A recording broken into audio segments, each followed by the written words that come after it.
Hey, I'm Kenny Coleman. And I'm Ryan Cecil of Bourbon Pursuit and Pursuit Spirits. And welcome to the Whiskey Vault.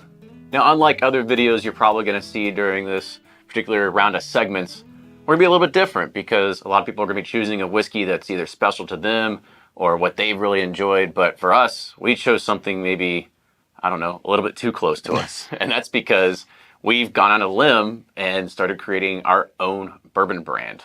And not just a little one. We're trying to go up pretty big. Yeah, this was a passion project coming from the Bourbon Pursuit podcast. Learned a lot from industry folks and wanted to bring something to whiskey fans that's exceptional, accessible, at a great price point. And really how we got our start was through Bourbon Pursuit.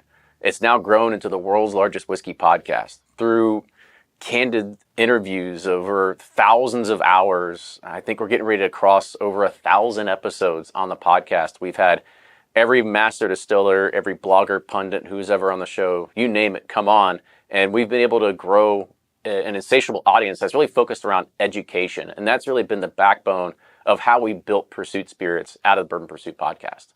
And really, this is kind of where it was born. It was with our baby of Pursuit United.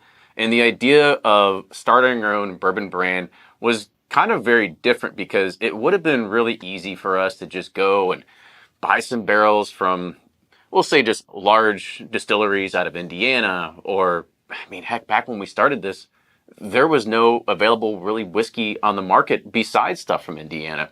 But we knew that we had to be different. We had to separate ourselves from the crowd because it's a very crowded space out there. You can go down the whiskey aisles at any local one of your stores. It's flooded. There's a sea of different stuff. And at that point, we looked at it and we said, are you really trying to sell your whiskey to be different, or are you selling a marketing story? You're trying to sell a label. And we really said, well, let's focus and put our efforts on making sure that we put something very different, very unique, our own spin on things, so that our whiskey is truly unique to us. It's not just because we're sourcing the best barrels of a particular run, but instead we wanted to create something that was very unique to us and had our own flavor profile on it. Yeah, and so that's why we went on the pursuit of finding the best distillers in the country. We partnered with these distilleries to make our mash bills for us. We pick out the yeast, the mash bills, the cooperages, and it really gives us the ability to create a unique product to us. That's why our brand is called Pursuit United, because we're uniting all these different distilleries, different mash bills from different states, because when it comes down to it, bourbon is America's native spirit, and we wanted to unite all of America into our products. All of America? All of America. All of America. The ask from Daniel was to talk about something that you feel has a great backstory. And the one thing that I really love about what we're trying to do is that we're trying to go outside of the bounds of anybody that's a traditional NDP, where you're buying barrels that are available on the open market.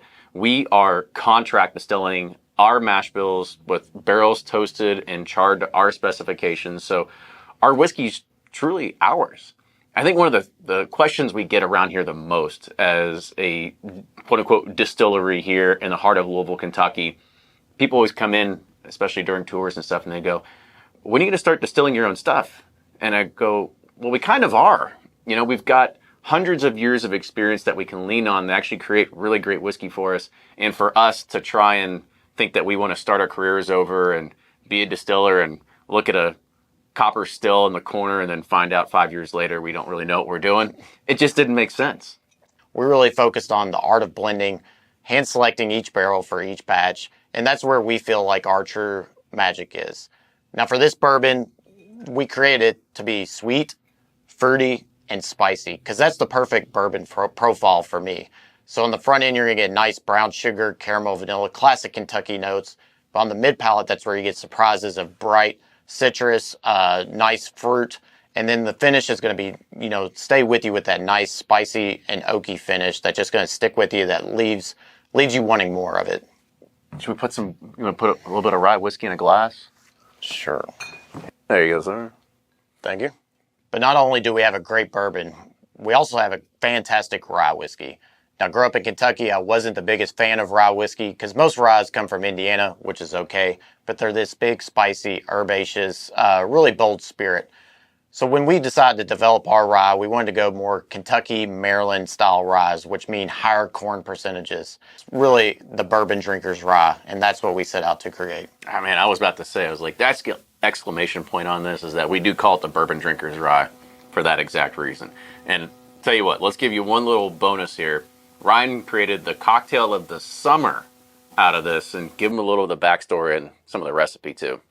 Yeah, so I know everybody loves tequila and margaritas. So one day I was on the boat with my wife, and we ran out of tequila, but the party was still going on, so we needed to figure out a solution. And I thought, well, our rye is pretty fruity, pretty citrus forward. What if we substituted that instead of the tequila? We put the rye in a margarita, and the Rye-Rita was born, and it's been taking over the world by storm.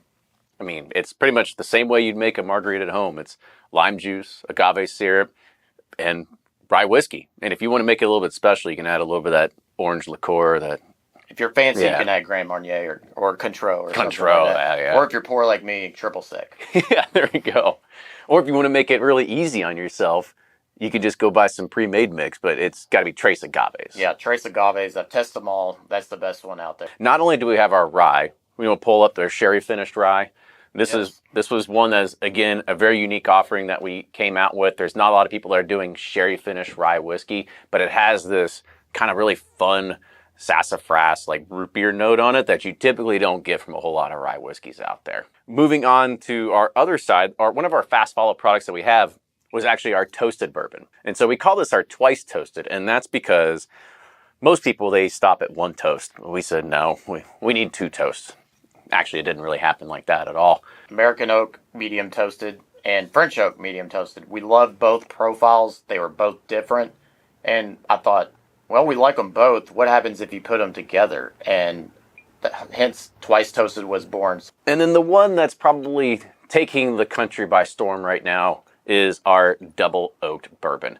This is something that we had been, we've done hundreds of different tests on our whiskey with different stave profiles.